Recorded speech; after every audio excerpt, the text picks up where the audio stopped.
Hi, I'm Dr. Laukya, fertility specialist, laparoscopic surgeon at Womb Fertility and Maternity Center. Most commonly, patients are getting a doubt, do we have to freeze our eggs or embryos? Before going to the question, I think you'd have to know about what is freezing of gametes. That is, you can get your eggs, embryos, or a sperm frozen, medically known as vitrification. In this, the gametes which are in our body at a temperature of 37 degrees are frozen, taken directly within seconds to minus 196 degrees temperature, and they're frozen. And then they're stored in liquid nitrogen tanks. Once frozen, the quality of the gametes remains the same even when they're thawed after 10 years. Thawing is a procedure wherein the gametes are again brought back to 37 degrees centigrade. With the advanced technology, the quality of the gametes will not change even if it is taken out after 10 years. So it's very safe to get your gametes frozen. If you have a doubt if you have to get eggs or embryos frozen, if you're an unmarried lady or if you're a single mother who want to plan pregnancy later in life, it is better to get your eggs frozen now because the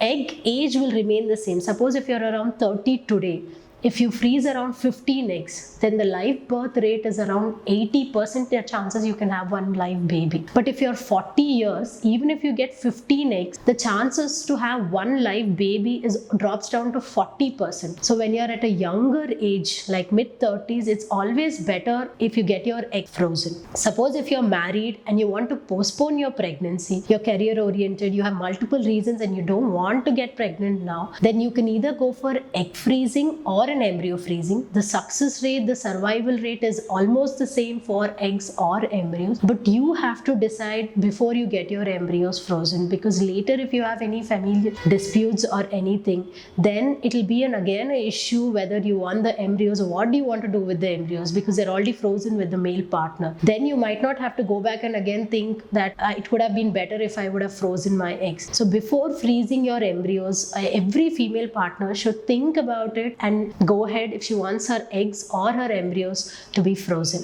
Thank you.